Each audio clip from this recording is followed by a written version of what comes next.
towards the world or how we feel. Because everyone knows how it is, at least most of the people knows how it is when you love someone and it's not reciprocated. But it's a little bit like with our lives all the time. That's have to hide our feelings unless we are freed to do it. And we are also with autism, I think I wanted to hide in the apartment from annexation. It's true for this experience that sometimes we just want to shut the curtains and just be with ourselves and cherish ourselves. And if you want so badly to connect with someone, but you can't, like, that is such a painful feeling. And I think that is a good way to describe to people like what it feels like. Like, yeah, imagine you're around someone that you love, but like you can never express yourself to them in a way they would understand. And that is like, going through life and trying to explain to people. Because with neurodivergence, a lot of times it's invisible. But like love is also an invisible feeling. And you don't look any different. A lot of the times. So it's like, it's not something you can see. It's something you can only feel and understand a lot of the time. Night audit. I give everything away, not too eagerly, sipping martini, playing with my hair in some terrible disarray. As if I were fumbling in a corpse's body. I used to know myself. I did. You know nothing about me. I knew nothing about you. I sink deeper into the past, bruising, getting hurt.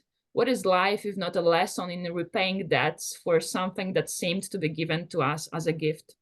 A tea bag after strong tea, pieces of orange, a few witnesses in a protection program. I ask if I can leave the prison of time.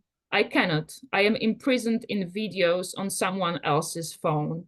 Only after a while will grow up to escape, slip away from discs, clouds, and SD cards. I will become the heroine of a shadow theater, a nightmare erased from memory, leaving only the impression that at night you were with someone else, somewhere else.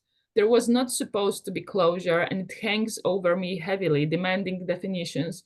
Long gazing into the past threatens with crippling. What remains of me are eyes, a heart, so I stare aimlessly into the already empty space.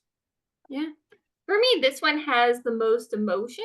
Because I feel like in this one, it's more like if you're, you're in this, like in a neurodivergent experience, it's like, this is where like you're totally burned out and you're like, I'm done with the world. Like, I don't know when I'm going to be able to go back out into the world, but I know that I cannot physically do so. And you're kind of reflecting back. For me, like the disc clouds and SD cards and like, what does he have imprisoned on someone else's phone? For me, that could also be kind of like like for neurodivergence, like what versions of me, like masking almost like, does he remember?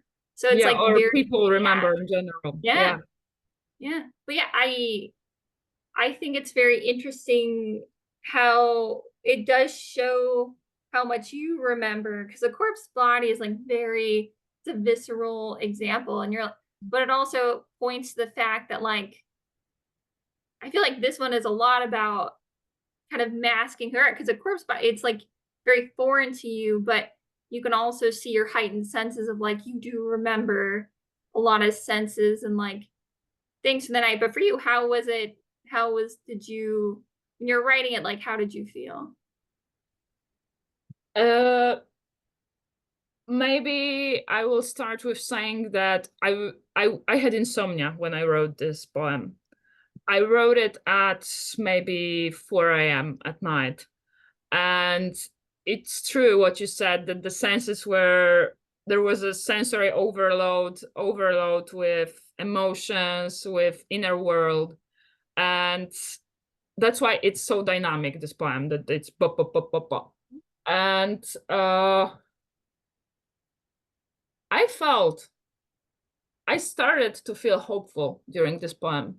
It was more like vivisection of myself, as in a corpse's body. And, you know, we said that already in the previous video, but it's so freeing when you can release these emotions. So when you experience overwhelm, that you write about it, that you paint about it, that you...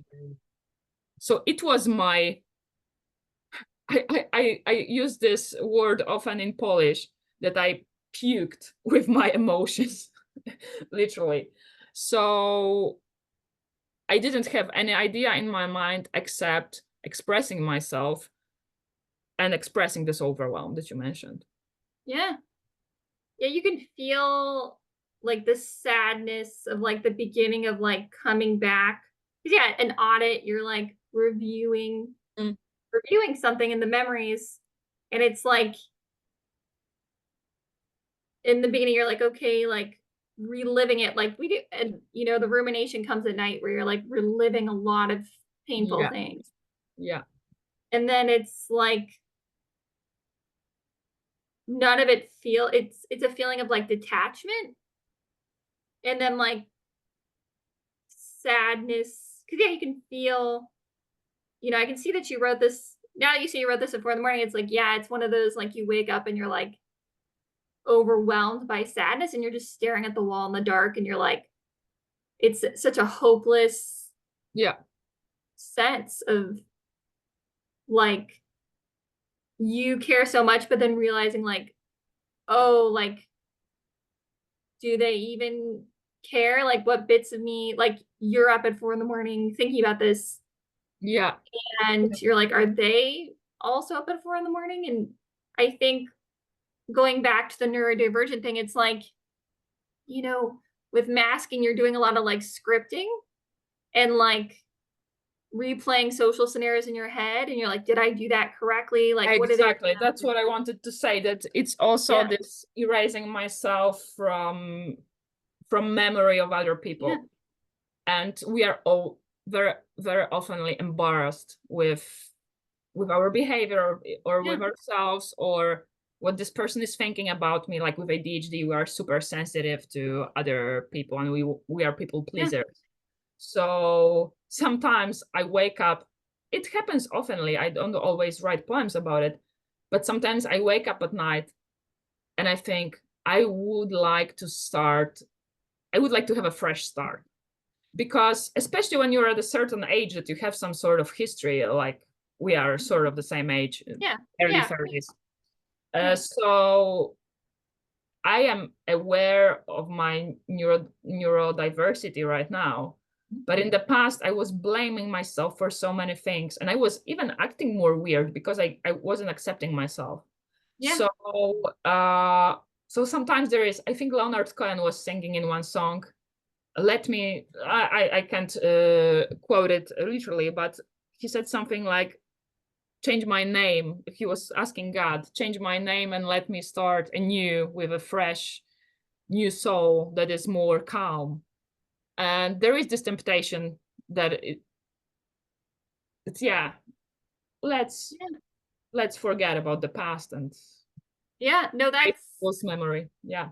that's true. Because I feel like I got diagnosed later in life, and like my psychiatrist, like there's a grieving process, and like Mhm. I think you don't realize how. 'Cause yeah, you think, oh, everyone kind of scripts like this, or like you don't realize like how different your experiences is, and that you had to work so much harder to Yeah, like fit into the world, and you're like, yeah, you develop these personas, and you're like, okay, is this version of me? Are people gonna like this version? And exactly. then you figure out why, and it does lead to a lot of resentment and thinking like, how many years of my life did I like invent a version of myself for other people?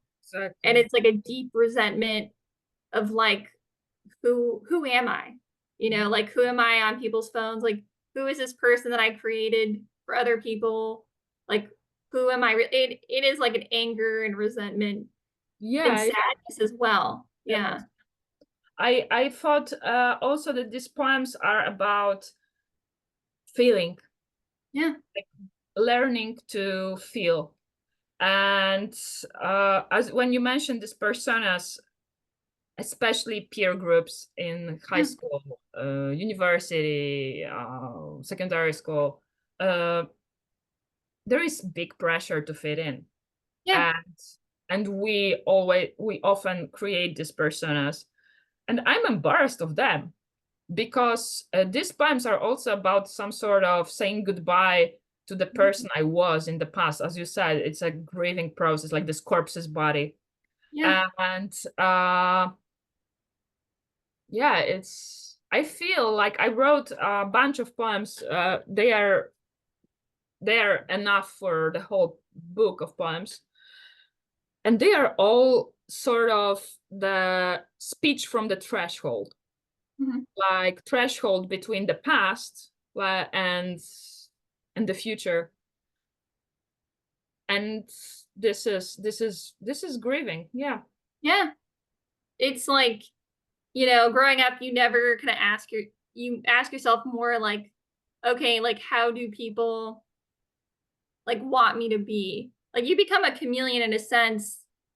And then yeah, it's like that sense of loss is like, a lot of time that could have been spent developing myself. Not that we didn't, but it's like how much time did I spend and energy developing myself for other people to be liked? And then it's a question of like kind of going back to the last poem, like will I it's almost like a sacrifice to choose yourself too, because it's like, especially like, yeah, at our age, it's like you have this life and like these people around you, and it's just like, okay, now I know what this is and the process of unmasking, but you're like, Yeah.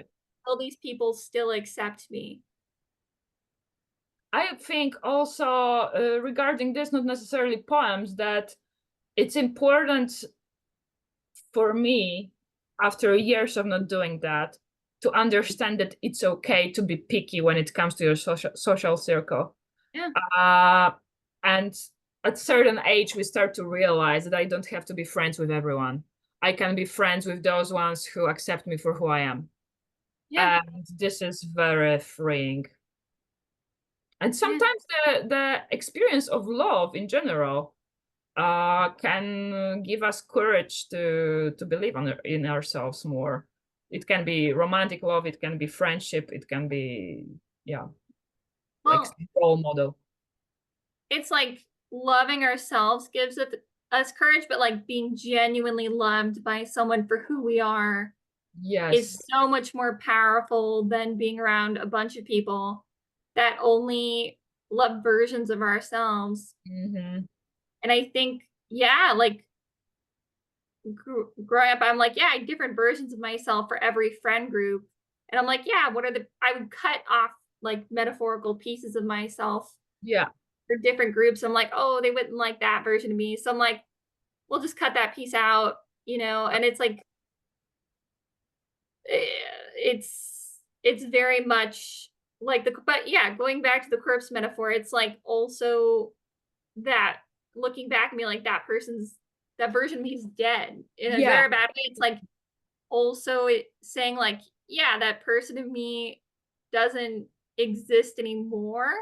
Mm. And it's like by the end of the poem, it's like kind of acceptance of like looking back at like your older personas or versions of yourself and being like having such a good memory, but not feeling like yourself and being like, who was that person?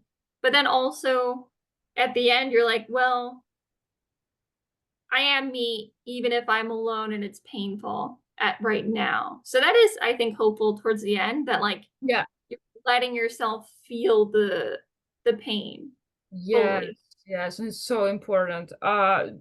Doesn't matter whether you know neurodivergent or you neurotypical. I think that we talked last time about how social media create this image and that you have to be happy and stuff Yeah. like that.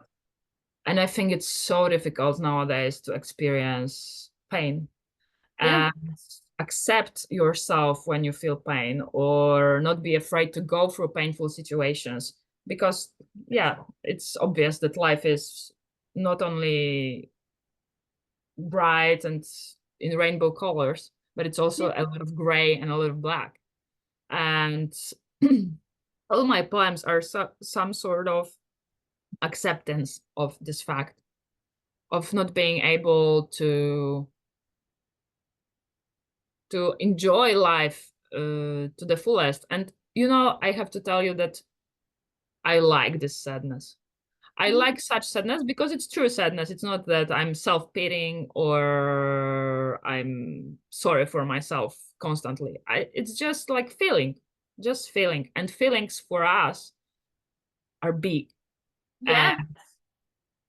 and sometimes it's hard to cope with it just by sitting or laying down and, I don't know, watching Netflix. You have to do something about it. And it can be going to meet with a friend, it can be writing a poem, or it can be, I don't know, however you want to express it, just being close to this pain.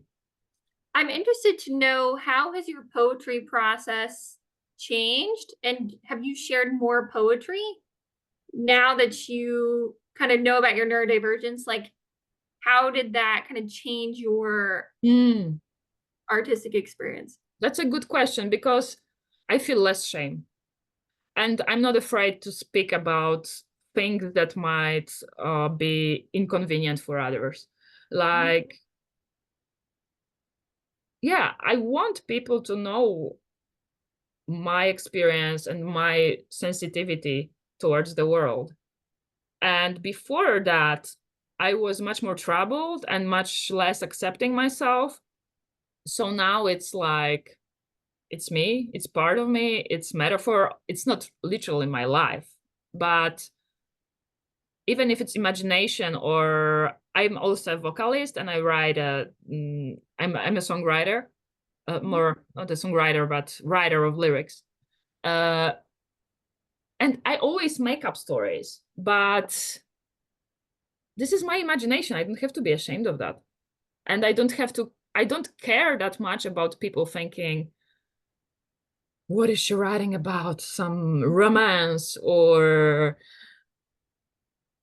people can judge you always. But if you stick to yourself and if you honor yourself, it's your armor and it's invincible. Yeah. Yeah. I feel like, and this is kind of going back to our last conversation, that almost like art, we talked about like art and writing, like this is a way to, yeah, you're kind of translating from Polish to English for me, but like in a way, your poetry is kind of translating the emotions you feel that you have a hard time describing to other people, to neurotypical people, in a way that they can understand your experience. Because a lot of times with like emotions in the sensory experience, when like the noise or the lights, or like you're getting overstimulated, it's so hard to describe that to someone that doesn't know. And Yeah. like this is a way to kind of translate to someone that doesn't understand those intense feelings that you're having, Yeah, exactly. because it's hard to do it in any other way, and art's always been like a vehicle, Our like a universal universal language. language. Yeah, Yeah. it's like a universal language. Yeah. Yeah, and I feel like also in translation, which is terrible because I did it through AI, and there are a lot of mistakes. But I feel that even when I read it in English, it's conveying the message. So there is something in art that is just transferable to anyone. And for you, like when you first started writing poetry, I think you said in like middle school, did you kind of recognize like this is a way, was there that same kind of freeing feeling of like, oh, I've never had anyone understand my feelings before? It was like it started because I didn't have words, like normal words for a Mhm. conversation, or that could Yeah. express myself. And in poetry, because of metaphors and all these things you can use in a poem, can convey more, as you said. And I felt I'm too much always. This is my feeling from the all times. I'm too much for people. I'm too much for social media. I'm posting a lot. I'm an ADHDer, please. So I'm a very impulsive person. I always was ashamed of that. And poetry is this channel in which it's safe for me, safe for others. It's not drugs. It's not alcohol. It's something very, very safe. And this is my oasis, I would say, my island, where I go and I'm safe there and I can say anything. And Yeah. nobody can touch me while I'm there. Yeah. It's like art is like such an accepting place. Like growing up, a lot of my friends were artists, and like there's such a freedom there. But then it's like, yeah, I write a lot, and I've been told you write too much. Like it's, you know, it's being told that you're too much can Yeah, be your hard. essay. Yeah. Yeah. It's like very, but it's like, oh, it's like, but I like, you know, I still write a lot, and I like that you post when you, it's like, I feel like with art, even though I've been told in like painting, I've been giving critiques in painting and writing. I don't, if it's for me, like if it's for like a project, okay, maybe I might monitor it. But if it's for me personal, I'm like, it doesn't change what I do unless I wanted to. So like, I still write a lot on my blog, and I'm like, that's mine. And for you, your social media is personal, and it's yours. And like, this is like the one of the few places that I don't have to monitor myself. And like the people that you don't accept it, that's okay. Yeah, exactly. Like I always come to conclusion that on Facebook I have certain amount of friends, and I feel like if somebody doesn't want to read it or is annoyed by the amount of my posts, it doesn't mean that I'm too much. It can mean that this person has to unfollow me or unfriend me. Yeah. And I'm not gonna be offended because I'm aware I'm an intense person. And it's also because of ADHD, or to a big extent because of ADHD. And of course, it's good for ADHDers or neurodivergent people to tame it a little bit for the sake of themselves.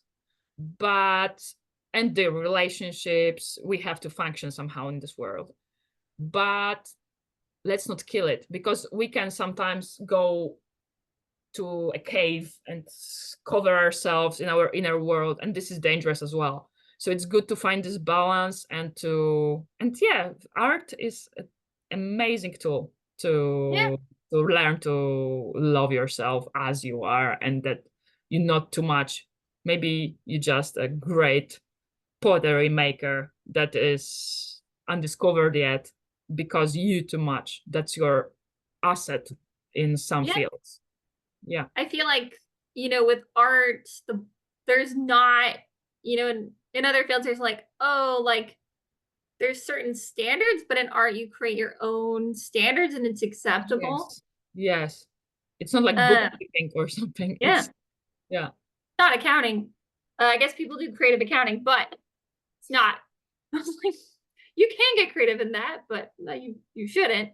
But yeah, I like that, like art is a vehicle to, because yeah, it sounds like a lot of these poetries, like poems that you wrote through like kind of your grieving process, was like how you personally were able to process that grief of like looking back, but also able to share that journey with other people. Yeah. It's also nice, as because of our talk, I'm able to look at them from a broader perspective rather than individually. And you know, sometimes what's also great with poetry or writing or any art is that it's in total, it shows some bigger transition that happens to you that you cannot grasp even yourself. But when you look, for example, I'm not going to compare myself to Picasso, but I'll just say that with Picasso, like his periods, blue period, it shows him and his stages of his development. And it applies to everyone. You don't have to have a blue period and to be Picasso to experience life. And it's magic. And it's, as you said before, things that are not transferable to normal language, even to your inner language, inner life. Something like I consider myself as a spiritual person, and I believe there is something higher than us, some higher power. And this can be a little bit like a keyhole that through which you can see sometimes like flashes of this higher power's impact on your life. That's magic. Yeah. You're connecting to the higher power of like, this is something greater than myself, and it gives you purpose. Because it's like when people read it, I think you should collect the poems from this period and like sell it. I could see it like really inspiring a lot of other people going through a similar experience, or people that want to maybe understand someone that's going through a similar experience.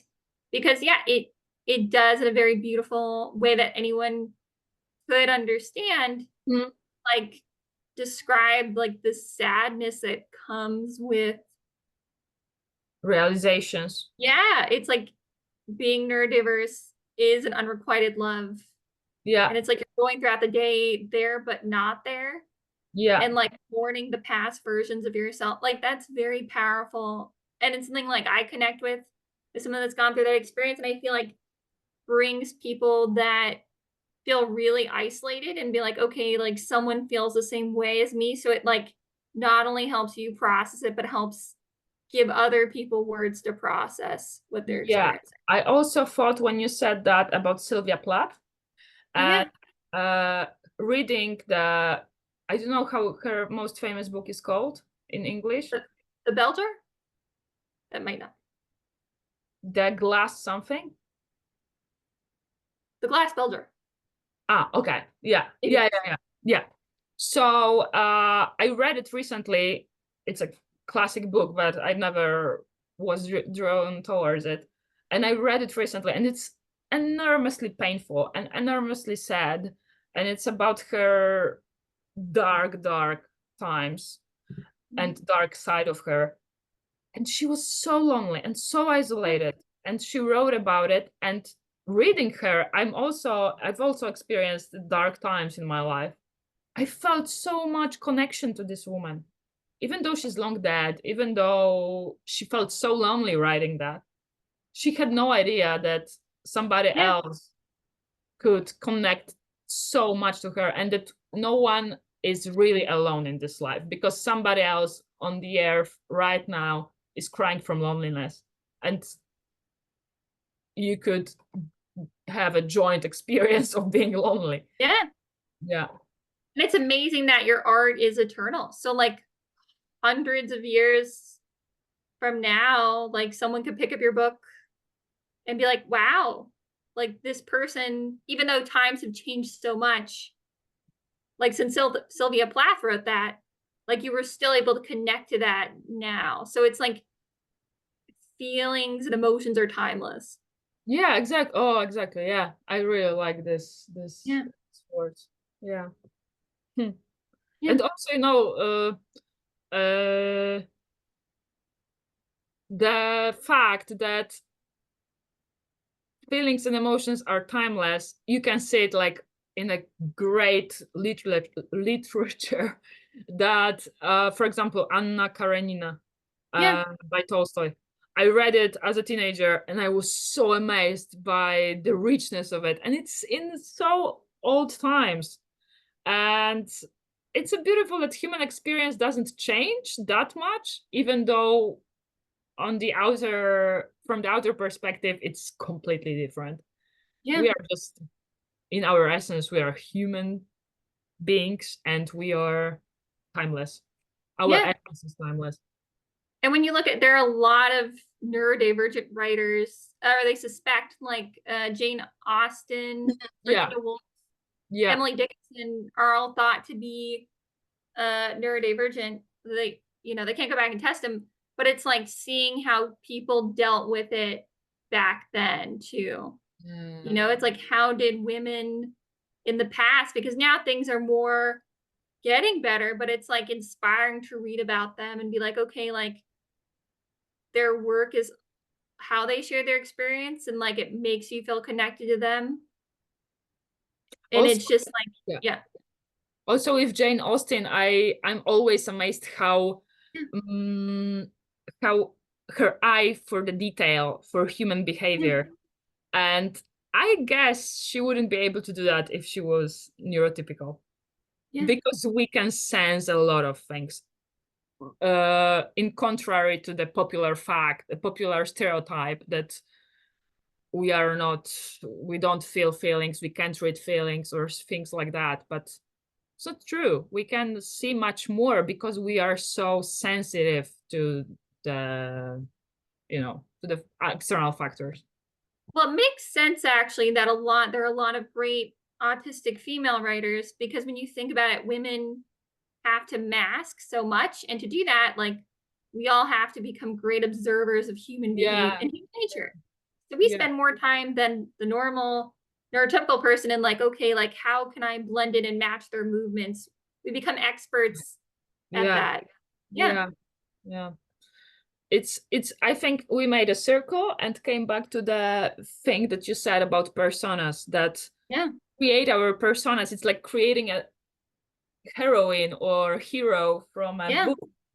We have to gather the context and what people are doing, how people are behaving. And this is, what I thought just then, that creating these personas can Mhm. be seen not necessarily as a negative thing, Yeah. but as our creativity as well, and our piece of art, for if I think about myself being a piece of art for throughout my 20s, for example, when I was outrageous and I had this persona. I don't want to go into details of that. As a piece of art and piece of my creativity, it's freeing in a way. Yeah, no, I really like that, and I hadn't thought of that way either, but we are both creative artists and like, yeah, like our personas were the pieces of art we put out in the world to express ourselves, like poetry.